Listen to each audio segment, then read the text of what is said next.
Nasser, good to see you as always.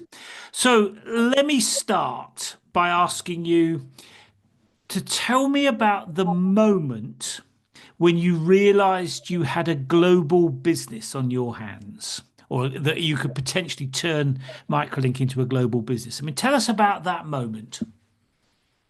Right. Well, it goes back several years because the problem we're trying to tackle, it is a universal problem. It's a global problem.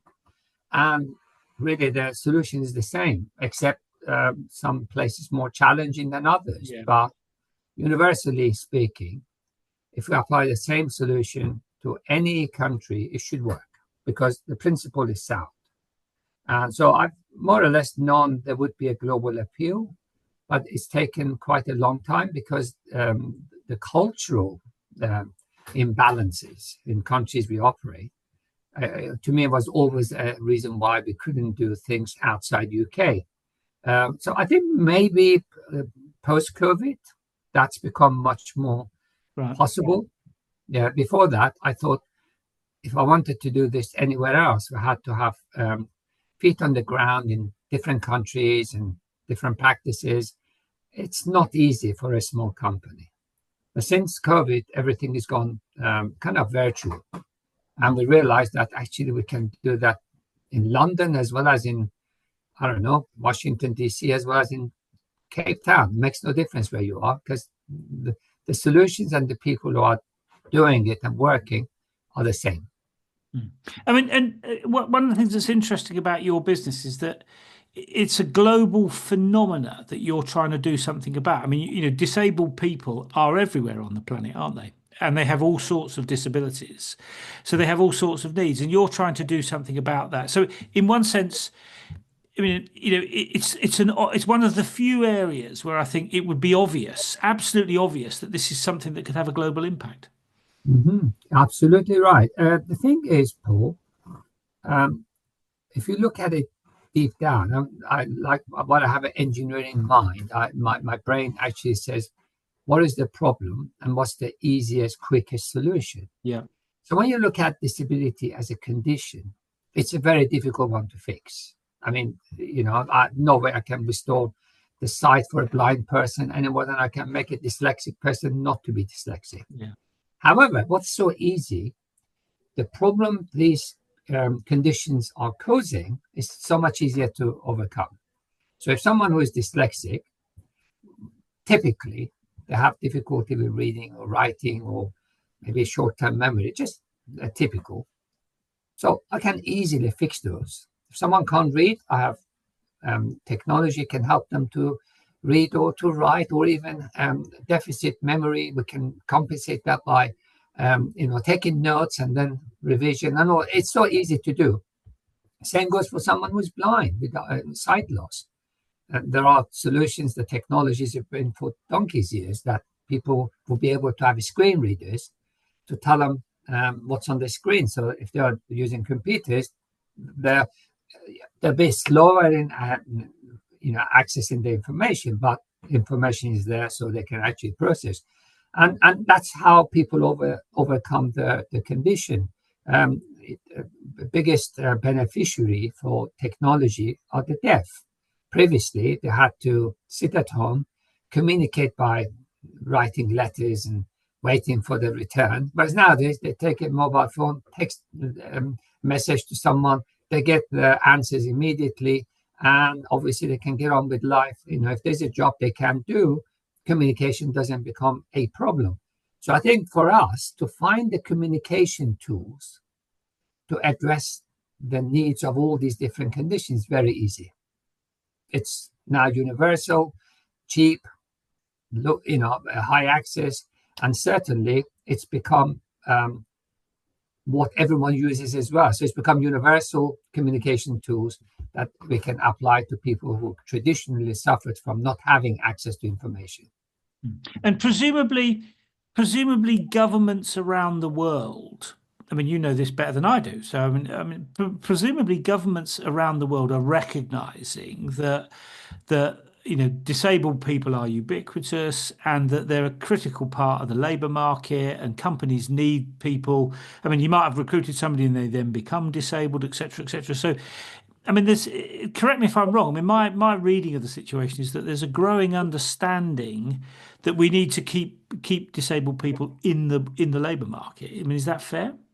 You would think that, You but I would. am not getting the sense that people really believe the And message. why, if that's the case, why is that? That's very good question because people really have a bias in themselves. They always want to do things the way they've always done, especially on the government levels. Um, they don't really like change. So Mm. when it comes to someone with disability, the first thing people always think of is somebody who's in a wheelchair or someone who's blind with a white stick. And they relate to those people by saying, well, there's no way they can do my job. So they can't be as good as me. So hence, Yeah. why would I want to spend money on trying to get them into employment because they can't really fulfill a job that we want? Now, that's obviously maybe exaggerating it, but I'm afraid that's how I feel. Most governments are not fully convinced that disabled people could be equal. Now, if you go back to the principle of hiring someone, you should hire someone who could do a particular job, not hire someone who could do any job and only do one job. But that principle of recruitment and retention has been running forever. If you say to someone, particularly, let's say, with neurodivergence, which is now quite prevalent in every organization, everyone recognizes the number of people with like ADHD and autism and dyslexia is not just 1 in every 100, it's actually more towards about 15-20% of your workforce. Then you start looking at, if you're going to hire them for a job, make sure they are very good at doing that job because they can do that job a lot better than anybody else, but they can also carry on doing it without feeling stressed or actually failing to deliver what you expect of them. Unfortunately, the way that system is constructed, whether it's deliberate or systematically, we create these barriers for them. Yeah. You go to recruitment and you put a very generic job advert that you have to have like sense of humor. I don't know, you got a full driving license and you have to be presentable. And yet you want somebody who really is a data analyst who doesn't want to be sociable. They want to actually get on with their job and do it. They're not going to drive to the workplace. They want to sit at home and do it. Then when it comes to those job adverts, these guys will never apply because they know they'll never get through. Even when it goes to assessment and doing psychometrics, always people are tested on the things that they may not be good at, rather than just tell me what the job is and I'll prove to you I can do it. Yeah. When you start looking at the challenges based on what the system is created, deliberately or otherwise, then it's very hard to undo it without quite a bit of pain, but it's a pain necessary. We need to do it. But most organizations are quite concerned, quite validly, that they need to keep the business running. They haven't got time for that. They just want to make sure they stay alive for another day. Now, when you're facing that kind of a situation, people quite understandably want to go for the easiest option. Let's get the same typical workforce that's always helped us, and let's stick to that one for now. And so how do you challenge that? I mean, one of the things that's interesting about your business is that, I mean, if you're selling a product, a mobile phone perhaps, that people can use in any country, you can see that there are sort of generic approaches to selling that. What you're trying to do is not only to supply technology to help people, but also to change the culture and people's understandings of the barriers to people with disability. I mean, in lots of different parts of the world, because you work all over the planet, really. I mean, how do you overcome those challenges? Because they're really difficult things to deal with. Well, it again, something that we had a significant shift during post-COVID is the number of people who are facing challenges has gone up Yeah. significantly. So I heard recently that in Germany, people take average 20 days sick leave. In Sweden, a really serious problem they're just facing, and people facing again issues of coming to work. And so whilst a lot of the organizations have been talking about hiring more disabled people, as in there's 1.6 billion disabled people out of work, we need to give them a future, give them a job, and make sure we hire them. I keep kind of saying to these employers, worry about those you already have developed disabilities. Stop losing them. Presumably, they used to be good at doing something. Now they can't because of their condition.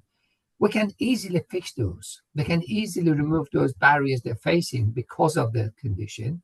So what the catchphrase nowadays is that prevention is the new cure. Yeah. If you stop these people falling out of employment, and we can do that with tools today, existing tools today, existing training today, so you can get a lot more out of the people who you have no choice but to keep employing. It's not like, don't let them in, we can't handle them. You already have them. And if you don't, you either have productivity loss, which is significant. You can have absenteeism, which is quite impactful. You can actually have people leave you early or retire early, or worse still, they can sue you for discrimination, and there are lots of laws. So it's much easier to convince people, don't waste your money or your time. Let's fix the problem at source. And then you'll find that these people contribute as much as they used to. Once you've done that, then actually the challenge of, do we need more disabled people? Yeah, hell we do, because we've got all these people who are doing so well for us. Why wouldn't I get another autistic person to help with my data analytics because nobody else likes it? Or somebody who could come and do the kind of jobs that no one else can do or wants to do, and these guys will do it and they love doing it. Yeah. That's how you change the culture. I think at the moment, most employers really want to get more out of their employees. Productivity is so low across all the economies. And we can tell you why, because more than 1 in 5, the workers are struggling. Whether it's to do stress anxiety, whether it's to old age and sort of physical condition, or people. You mean like an age, because of the aging workforce? Oh yeah, I mean, we got a really double whammy of problems.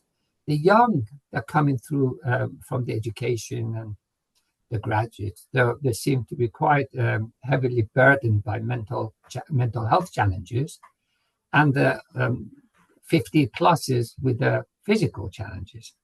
And both of them seem to be coexisting in an environment where it's designed not to be fit for either of them. Yeah. So that's why they're facing so many problems. So it's easy to go and fix the problem for those people without having to break down everything. Just tell them to do things differently, use different tools. That's all it is. Yeah. Start with the people they've got, and then open the conversation up to. In fact, this is the argument I've had with the successive governments in UK.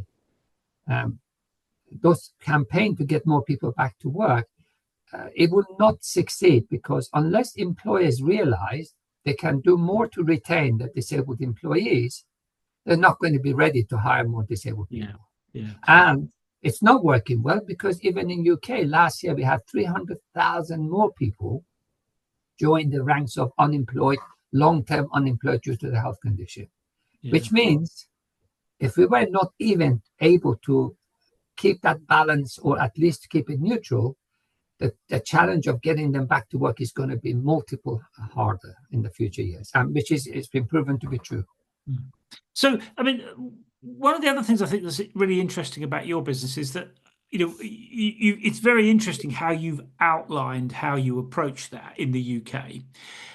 What I'm impressed with is that you've then decided to take the same idea and go to America, and the same idea and go to Germany or France or whatever.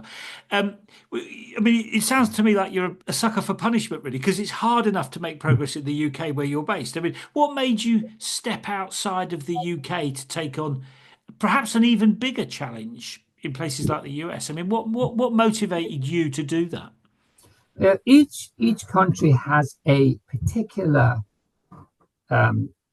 cultural and legal and probably practical challenges that we have to understand and nuance our conversation towards what works for them. So, but we're dealing with the same human beings. See, we are all the same. We all suffer the same conditions and consequences. And if the systems are designed to be identical, that's what the globalization does. Let's make everything look the same. So it's kind of a conveyor belt, one end you get the product, the other it comes out, and then job done. And we are treating employees like that. It's a conveyor belt. You come in, you get trained on a process, and then you do it, and then you retire, and then we'll bring somebody else. But something is not working anymore. Mm-hmm. There is a shortage, skill shortage. The change in the technology is so rapid that you need different types of people to do the kind of job. And it's no longer possible to retrain your miners to come and become suddenly cybersecurity specialists, right? So you have to have different types of people. And for that, the skill set may not exist, but it does exist in the kind of millions of different people, the people with neurodiversity, that you could immediately train and put into workplace. That's what we're banking on. So when we go to places like India, the challenge there is cultural, and people don't want to acknowledge that they have disabilities because it's kind of a stigma. Again, we'll sort of say to them, well, forget about what condition, what disability you have. Tell us what you can't do. And if you can't do that, we'll help you to do it. And then guess what? They're happy to sort of say, yeah, I struggle with this. In America, we go to the line manager and say, what are you afraid of? If you, or to the employees as well, what are you afraid of? Well, they say, if I tell someone I'm disabled, which is what they have to do in order to get help, then that means my insurance goes up through the roof. I can't afford to pay more for my health insurance. And the line manager said, well, if they tell me I'm disabled, I have to treat them differently. I may not know how, which means I don't want that headache. Sure. So why don't we just get rid of him? Well, we said, well, again, if your employee came and told you, I'm a graphics designer, I need a 30-inch screen, would you argue with him? You say, no, well, it's productivity. So if someone said, I'm visually impaired, can I have a bigger screen? Why would you want them to prove it? So tell them give them what tools they need in order to be more productive. And again, that chimes quite well with them. Yeah. I don't care what the condition is. I know what your needs are, and here's what you get. Go and do your work. And if you still can't do your work, then you're not good for this job, which is fine. You're not, as employees, you're not expected to be a charity. To something else, perhaps. Yeah. So for us to have that language is to sort of say a problem only exists if you do not accommodate individual needs to be able to do their job as best as they can.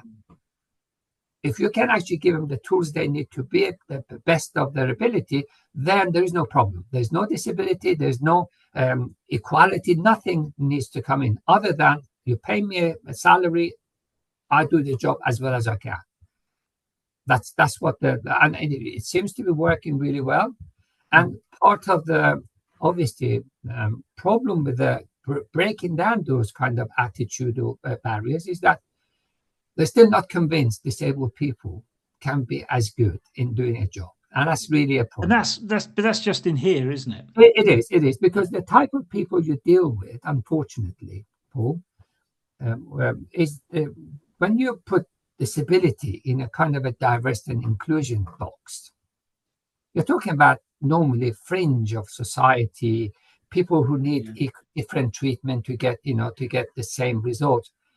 That's fine if the numbers are 1 or 2%. That's how they used to be perceived. Only a small, tiny population have disabilities because our disclosure rate is only about 2%. That's not the case anymore, is it? No, of course not. If you work out, even the UK government's always publishing data. In UK, some public sector talking about 28% of the workers declared disabilities. You also hear lots of things about people talking about mental health is being quite seriously on the rise, like 35% of the workforce. That's an underestimate, but let's say they too. Then you bring things with their old age, people aging, and they won't admit they have condition, hearing loss, vision loss, and all that. Once you add these together, I think they come to a sizable minority or even probably a bit of a majority. Yeah. So you can no longer treat that cohort as a minority diversity and inclusion agenda. That's where you should actually come out of, step back and say, okay, what do we need to do? How do we rearrange the workplace so that we get the most out of these people? We don't have a choice. We have to do it. Otherwise, we lose all So, sorts of. so I mean, just so I've understood this correctly, what you're doing is redefining the problem. The problem's not disability. The problem is productivity, and the solution is to focus on helping people, whatever their skills and talents and knowledge, be more Absolutely. productive. So where we have always struggled to try to pin it to one person whose mission is to fix it, those people may or may not have the authority, the funding, the kind of a mandate to do it.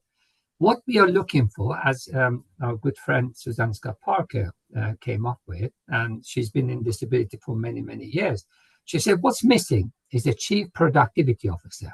Yeah. Someone who says, what do I need to do to get everyone to be at their best?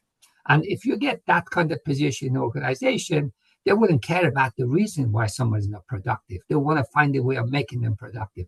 And that way you can get rid of the disability or any other discrimination because you're getting the result you want. And that's something that companies are starting to. We've seen some companies advertise chief productivity officer.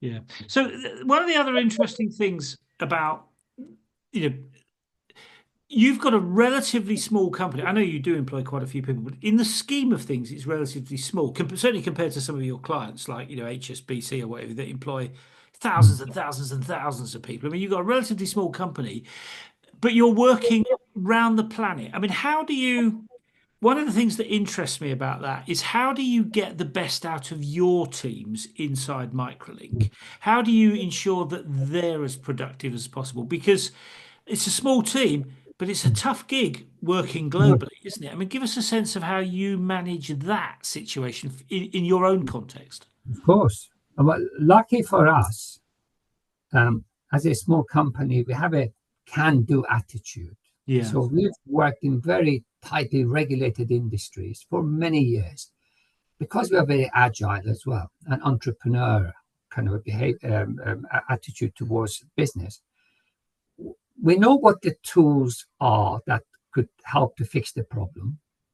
And we also know where to find those tools. We also know we can train people to do what we can do in UK. So to me, it's not whether can I have the same team assembled in Brazil to do what we do in UK. Well, it is a particular skill set. Yeah, we can train them. But what the biggest challenge we are currently having is inconsistent demand. So there's a company that says, I need to do this in India. And another one says, I need to do this in Italy. And someone says, I want to go back and do it in Australia. It's very hard to get them to kind of work together. Say, look, there is no supply chain in the countries you're talking about. There is no established practice. There's certainly no culture. In order to build all that, you need volume, demand. And in order to do that, you all need to get together and say, okay, it's a problem. It's going to take time to fix. So why don't we just tackle it together in one country? How have they responded to that? There's a logic to it. Yes, we tried, and it turns out that each company has their own priorities and their own roadmaps. Yeah. And then after a while, we all kind of get to the same place. It takes time. But now I've got more companies saying, can we do this in India? Because what I'm doing when we have this conversation, they do say, well, we're going to do this for all our 160 territories. I said, well, go steady. It's not about whether I can do it or not. That's one thing. But it will take you a long time to sell that message to your internal workforce. In some countries, it's much easier than others. Yeah. So why don't we just go places where it's been done and people have accepted it and the language and all that nuances are in place? Then you learn from that and then start going up bigger territories. And it's working really well. And so we started with UK. We tried US 8 years ago and we still have US presence. And then we just couldn't get the message across to the workforce that they could come for help. We moved on to other territories, Europe, slowly. Now India is very much very advanced compared to what it used to be. And now Middle East. So as we are expanding different parts of the world, we're actually building supply chain to meet the expectation. when they said to me, well, we want to go live in Middle East, I said, well, the culture of Middle East is somewhat different to, let's say, India, and to they might not be hiring the kind of people Yeah. you might hire in UK. So be realistic about the expectation. What can you do for them? They might have disabled people, but they may not have the skill to do a job because there's some sort of a quota system. They've hired people for the sake of it. The expectation is not you can turn that person to be a super worker just because you give them the kind of technology. So what we do is we educate our clients on where to go next, what's achievable in the kind of time given, and it's working really well. But it does take time, and now we're getting more and more people focusing on those countries that could be done very easily, so that they can learn from that experience and then reverse back into the other territories that they wanted to do. So just tell me, I mean, that idea about educating clients, I mean, you hear about that quite a lot. I mean, how did you approach, in a practical sense, I mean, how did you approach that? Because you're in a lot of different jurisdictions. Do you do it the same way everywhere, or is it different in different countries? I mean, that way is different in different countries, and it's led by the employers, by the way. We can't tell them what to do.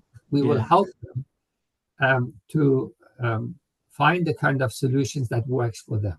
So, we will support them with training, coaching for organization, awareness raising, and all that, as well as providing the kind of technologies that exist in that locality and they can actually embed in their operation. So we're not really telling people what to do. We're helping them to do what they want to do at their speed. And it's much easier to do that. If it was like a black box magic of a solution, say, hey, put this here and it will fix your problem. That doesn't exist, because companies do have, it's a very complex really operation. The disability is only a very small part of when we need to get something fixed in those organizations. It's a lot to do with IT, security, regulations, with governance, everything else on top of making the adjustment. So hence, as I said, it's not for the faint-hearted. You need to be very patient. You need to really understand the reasons why they can't do certain things and work with them to do the things they want to do and make sure that they can do it well. Because if they mess it up. Yeah. The point you made earlier on about the different kind of cultures, I mean, does the productivity argument, doing this is about enabling your people to be more productive rather than overcoming disability issues? I mean, does that argument play well everywhere, or do you have to, is it more nuanced than that? If you go back to what I said, it depends who you're talking to. So if their remit is to diversity and inclusion, I think they just want to make sure they're doing the right thing, giving equity, but they don't really have that greater insight about or oversight of why we're doing this. They just want to fix a problem. If you talk to the right people at the right level of organization, yes, they do. There is a disconnect between those people and the people on the coalface trying to fix the problem. Our kind of a challenge is, how do we get those two people on the same page? Some organizations come to us, say, we have a problem. We cannot give them a solution, same solution as we've done for 50 others. It takes 2 years for them to actually go transactional, because they have to go through layers and layers and layers of different people within the organization to get it approved or even get ready. Whereas some organization will say, listen, I want it done, and tell us what we need to do, and I'll get everybody on the same page for you. And that happens within several weeks. That approach, I'm afraid, it's not scalable to try to. Every organization had to be treated differently, because if the problem is that big, which we think it is, and people want a solution, which I think they do, they just don't know where to find that solution. If they all came to me, I would be swamped. But I know it takes such a long time to get organizations to be on that page, on that kind of a mindset. Hence, we kind of say, just bring it on. We'll do one organization at a time. Longer term, I'm hoping others will learn from us. And I hope the industries will come out of this to try to do this well. Currently, there isn't one. And I'm happy to say, whilst we have that complete dominance in the market, it's not a position I like to be in, because my agenda, my vision is to help the world, and that doesn't happen with one company becoming the bottleneck for a solution that No, the that's right. rest of the world needs. So in a way, I'm constantly sharing what I know with those who want to actually do it. It's getting there, but not fast It will enough. take time, won't it? And when if you were to go into a new country, somewhere that you perhaps not worked in the past, I know you've worked in an awful lot of places, but let's say you were to go to a new country and you'd not worked in the past, would you approach it in? Do you approach that market entry process, if you like, the same way for every country? I mean, how do you No. manage that? I mean, how does Well, that? that goes to my engineering brain. Okay, what's the problem I'm trying to fix? In some countries, it could be culture. Sometimes it's logistics, right? So Yeah. when we went to India, we said checklist. They've got Amazon. Yeah, sure, we should be able to find a lot of this stuff on Amazon. Do they sell wheelchairs? Let's say if somebody needs a wheelchair. Yes, they do. When it came to delivery of those, it took several weeks from that local Amazon to deliver. And the person who sent the wheelchair put it, it was delivered in such a bad shape that it actually destroyed it. Yeah. So you have to really go back and rebuild the whole supply chain. That's a different challenge. But in some other countries, we tried to do this in Brazil, where we wanted for a large organization, several premises, they wanted to put induction loops for hearing loss. Right. And we kind of looked around and in the country, see if we could find a product that could do the job. And we couldn't, because demand was very low. And what they had wasn't suitable. So I went and found it from our usual supply in North America. And when I tried to sort of find ways of importing it, they said, oh, it will take several months and it's going to be like 300% tax on it. We couldn't do it in a reasonable time because, when you do solutions, if it costs too much, people won't do it quickly. Yeah. So we actually found a very creative way to supply that through North America, through the local supply chain that they have. They have a global supply. So you buy it, you give it to that global supply, they do it internal transfer rather than through the normal customs. It could be done for a third of the cost and in a matter of weeks rather than several months. So we have to be very creative what's possible. Yeah.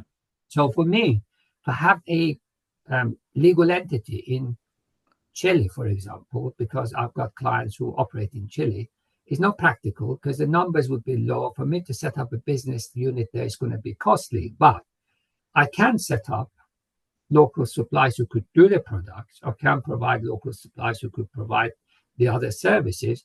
But how would they transact with my customers? That's how I find ways of making sure they deliver the service, but somebody else actually ends up doing the financial. So you're working both with the customers and with the suppliers. Of course, that's how you do it. We have to create the ecosystem. It doesn't exist. And so that it doesn't exist because there's no demand.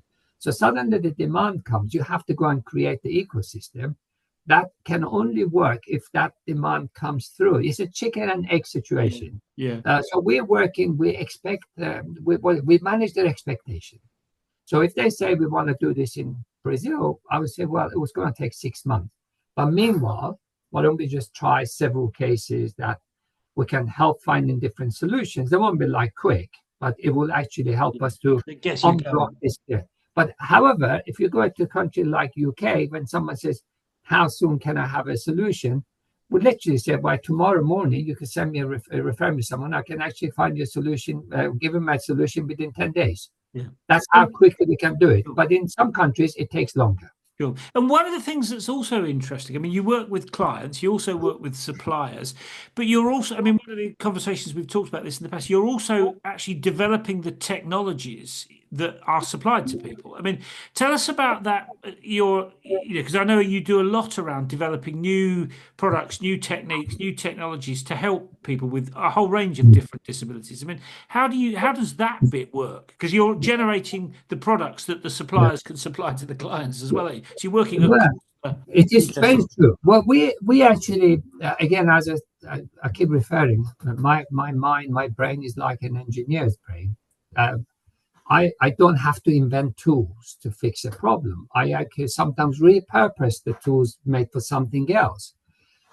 because I have such a helicopter view of the problem, the very holistic nature of the problem and the solutions, I can not only just find products that do something else and I'll say, hey, this could actually solve this problem.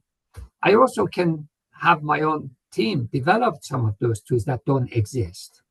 And sometimes we help the clients to think of innovative ways of actually fixing the problems. It's very much like, what is the quickest solution to a large scale problem? And it's a combination. So yes, we are working on a very, I would say, cutting edge research on autism, mental health in autistic people. And this is a pan-European project funded, and we are leading provider of AI and application development. We're using with lots of clinicians. So essentially what we're looking at, monitoring the various the kind of factors could influence mental health of a young adolescent autistic person. And that could be nutrition, could be genetics, could be environment, could be all sorts of. What we are doing is actually getting all this information, collecting all this information, and constantly getting that on a daily, weekly, and monthly, and then put that to a machine learning to see whether we can find any correlation or causality of these. That's one very, as I said, it's an extremely exciting project, because once you identify those factors, you'll find that it's also the same factors affecting the rest of the population, except it's much more exaggerated within those cohorts. So we can, out of that, we could come up with some very exciting new technologies and new interventions for people who have mental health, ADHD, you name it. And so I was reading an article today about ADHD. It was in New York Times, I think, was one of the, and it was all about for 50, 60 years of history of ADHD treatment, where it started with giving people medication, and they thought it's fantastic, it's giving the right result. And then years later, they discovered it hasn't really benefited the individual. In fact, it's had side effects.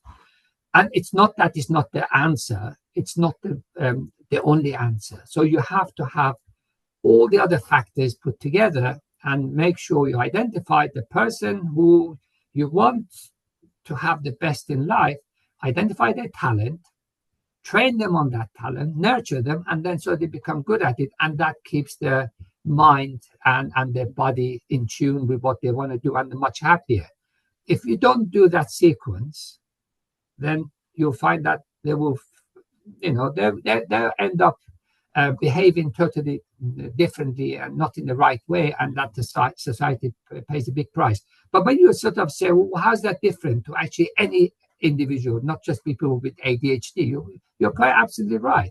If you don't have an interest in a job and you're pushed to do a job, of course you won't be very good at it. And if you're not good at it, your mental health will suffer. After a while, you actually will struggle, and then you're out of that job, and you're a liability to yourself, to the society. So we have to learn to be much more, how do I say, tailoring things to people we deal with, rather than treating them as single unit. So our research is really pointing all these, that you can actually get most out of people if you will identify what they're good at, and then help them to train them and to make sure to do that job. So we've got tools that could actually do that as well. I could take 1 million applicants and I could do a 10, 15-minute game with them. It's an online screen game. And I could say, well, compared to your best people in doing these functions, where they sit in that profile. It doesn't mean they'll be very good at the job, but it tells you they have the right brain to do that job, instead of actually having an accountant go and do a job with, I don't know, in product development or something that. Yes, about helping people find the things that they're suited to. So, right. I mean, what's interesting in terms of your role as the CEO is that you're investing in technology and the development of technology that can help your clients. You're investing in the supply chain to help them meet the demand of your clients. And of course, you're investing in working with your clients. I mean, how do you, in terms of deciding where to put your time and energy? I mean, I talk to CEOs all the time, and one of the biggest challenges is knowing where to spend limited resources. I mean, tell me about how you approach that, given that you're across that ecosystem, but you're also doing that in lots of different jurisdictions, lots of different countries. I mean, how do you work that? One is called the passion. I love doing what I do, Yeah, yeah. and That I comes could never across. resist finding a solution. And secondly, because I know it makes such a big difference, the time and the place is not really that relevant to me. I spend as much time as it takes. And also knowing what I know about the problem itself, I'm very much more high level of seeing where those problems actually Mm. begin and where they actually become a real serious challenge and where people have such an amazing life once you fix those, remove those barriers. So I think to me is constantly going back, revisiting where this problem began, not where it is today. Yeah. Because the longer you leave the problem, the harder it is to fix. And a prime example, we got these 5 million or 4 million people long-term out of work in UK that they've given up. They don't want to come to work. They just Mm. don't feel they will ever be able to do anything useful. Now, that's a horrible position to be in. And no one will pretend these guys are lazy. They don't want, they want it, but they know they can't do it. Where does that journey begin? Is in our education, in our school, how you're made to feel you're not the same as the bright kid in the classroom because you're not good at spelling or you're not good at maths. And if you stop those kids failing, if you build up their confidence, their independence, then you won't have to deal with them, having a criminal behavior later or become destructive or to themselves and to everybody else. So for me, it's to actually keep bringing that to people's attention. Let's do it here so you won't have to spend 10 times more So it's going to later. the, I mean, that's that engineering thing about the root cause, isn't it? That's right. It's just that Yeah. where the problem begins, fix it at source. I mean, it's like an example of a leaking ceiling. If you got a leak, you say, well, it's fine, it's only a drop of water. Leave it about a month, 2 months, and then it becomes a big hole, and then the whole ceiling collapses. You don't want to get to that stage. Yeah. So employers inherit things what come out of our education, or inherit things from another employer who's done a bad job.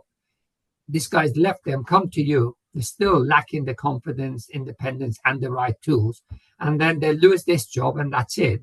On So, a, on and whereabouts are you intervening in the education a system? Is it primary, well, indeed. secondary, colleges, So universities? we try to actually. Now, we've been doing university for about 30 years. So I started the whole Microlink from university in 1992. I understood there was a scheme to helping disabled students. So I actually built a process, built a package of solutions that is still exists today. Mm. Without that, they would have struggled with the numbers now. About 80,000 students a year get that support. It could be 160,000 if they made it more efficient. But the equivalent of that, which is access to work, is doing a fraction of it for Mm. even more budget because they didn't use those principles. So I started that in university for many years. And presumably, if those students came out of university with the confidence and the know-how, which, by all accounts they were doing, they shouldn't have a problem to go to employment and use the same learnings and the same tools. But that disconnect exists. There's a gap, and Yeah. people fall through the gap. I'm trying to fix that one so that when they come to university, to workplace, they actually get the right tools to do their job from day one. That's one problem. But even going to university, we've gone to schools, they're talking to colleges, schools, and teachers how to embed assistive technologies, which could be the tool for every child who is struggling to learn to become more And independent, how are more schools and confident. teachers responding to that positively, Uh, presumably? ex- Extremely well, actually, because Yeah. we've now helped around 1,000 schools in 2 years. And the one school we helped, this is about helping them with, it's called both emotional and physical well-being, as well as behavior for children, how to nuance the conversation and how to deal with those challenges that Yeah. children face, not in a confrontational way. So one school academy, in 1 year, they dropped from 39 exclusion down to zero. Wow. Now, if anyone who knows about criminality and in the justice system, 90% of people who end up in prison have been excluded from school Yeah. education at one stage in their life.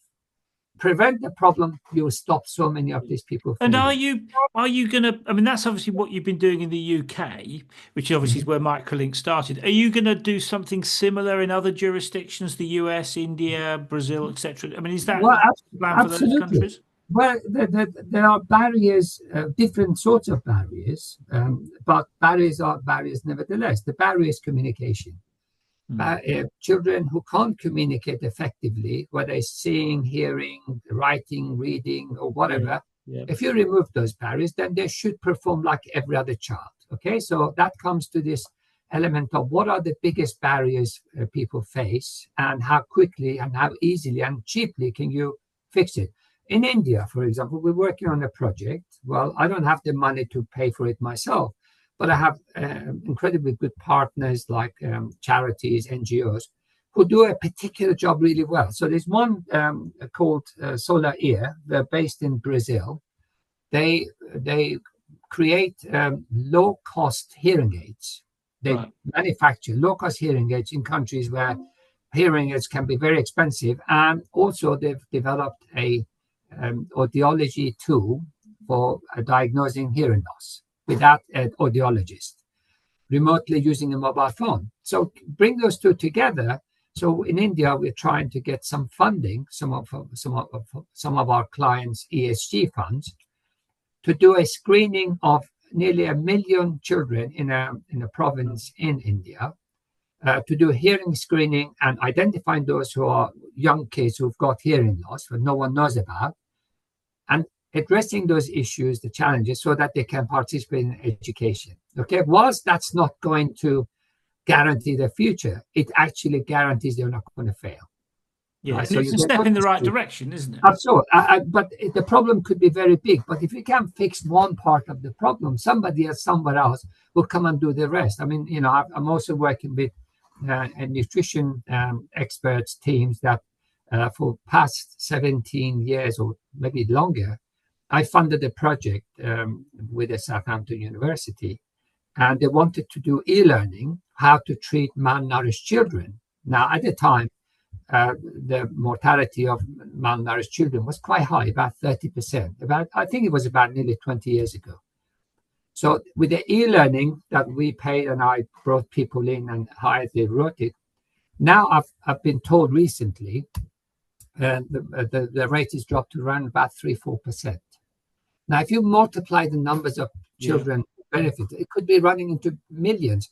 But that's not enough. You've saved them. The next level is to actually teach the teachers and the schools yeah. and the parents about It's correct. got, I mean, it's a bit of a never-ending challenge, isn't it? It Really, is. there's always something to do. Our job is only to do what we can. It's not our job to fix the world's problem. And that's the way I look at myself. So now I can spend a bit of money, train teachers to look after the nutrition of the learners. That's not too expensive. Would I solve the world's problem? No, not at all. I'm not planning to. But even if it changes one person's life, that's enough. Yeah. And how do you manage your time? I mean, I know because we've known each other for a long time. I know you spend a lot of time focused on work, but I mean, there's not only have you got to run a business in the UK, and it's quite a big business. You employ a lot of people. You've got a business in the US, in India, etc., etc. I mean, how do you, in terms of your effectiveness? I mean, how do you manage yourself in that context? How do you stay on top of everything? I mean, how does that work? Well, I'm kind of how do I put it? I'm a conductor of an orchestra. Right. I'm a lousy string player, or definitely can't play the drums or anything, but I can actually see who's good at and then give them the job to do. So I don't get involved with day to day of how to run the business in India, but high level, I give them a steer of where we need to be, how we need to do it. Know the players as well, because I've worked with people like you in the past, with the disability organizations, with global NGOs.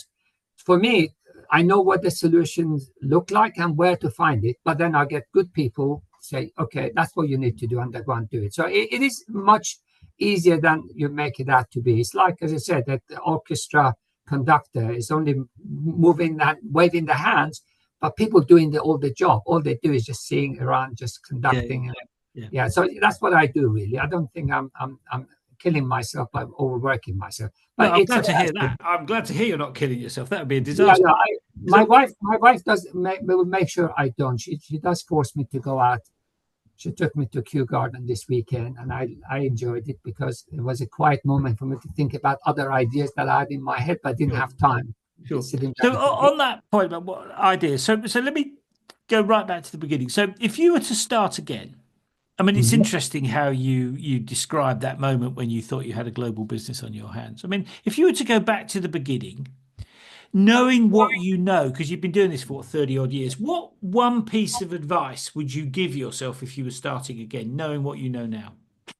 I would say the world's problem hasn't um, how do I put it? So that conservation of energy theory, that energy is not created nor destroyed, it's just Yeah, transferred from one that's point to right. another. Problems, the problems we have, it's not like a new creation. The problems are just going one form to another.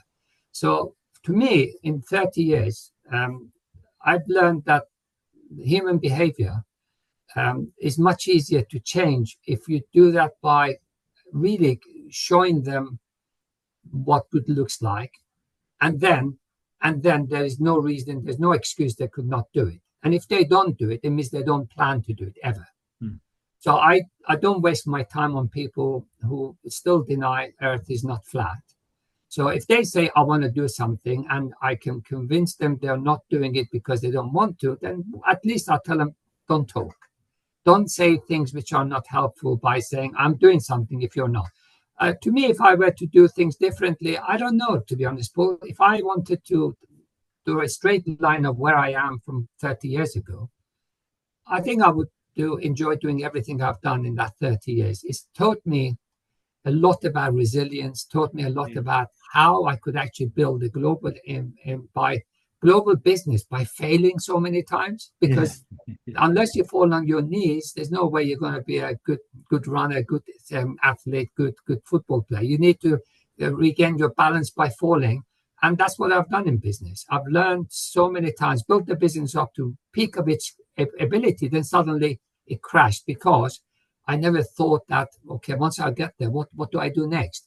Now I know. I know that how to prevent the company being dependent on one particular revenue yeah, stream. I've got yeah, so many ideas that need developing, including things like emerging, how about the hypes? Like people have, there's a frenzy about AI, how AI is going to change the world. To me, I have learned in 30 years of working, technology does not make things easier. It seems that it does. mm, It makes life harder. That means it creates new industries actually yeah, trying to simplify the complications. So AI is going to create more work, a different type of work, but more work. And I'm involved in that element of it because it's created more problems than is fixed for me at the moment.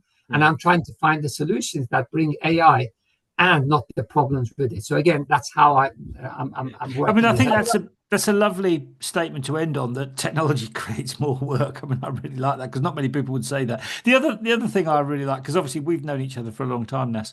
I mean, the other thing I like is the I mean, I was about to say relentless enthusiasm, but endless enthusiasm for what you do comes across. I mean, we've talked on many, many occasions about how passionate you are about it, and and it's great to see that enthusiasm because it just comes across. And I think, I mean, to come back to how you lead a team and what have you, I mean, that enthusiasm must help motivate other people. Certainly, I've responded to it because it's great to see. So, Well, that's I would say one thing to finish my part. When I was growing up, I wasn't like that. I felt a failure because I had a particular vision loss condition that really I fell behind everyone I knew, and I lost the motivation. However, once you find yourself, once you yeah, find your real super strength, you just can't stop doing it. You just want to just carry on proving to yourself and to the world, I have something useful to offer. Please yeah, pay attention and listen to me. And that's what happens with most people who find themselves. And that's what I'm trying to do, get more people to realize how good they are and for them to change the world. I'm not going to change the world, not on my own, definitely not on my own. no, But I hope that lots of people I've helped each of them will be the agent for change. And I've seen so many of them. It's really inspiring. I just take a pleasure that I had a small part in that change. Yeah. Nasser, thank you for You're welcome. sharing that story. I mean, it's great to hear, and may long may it continue. Oh, thank you, Paul. And it's always lovely to have you on the side and cheering for me. And you've always been very encouraging. Thank you again for your kind words. See you soon, Nasser. Cheers. Bye bye. Good. Thank you.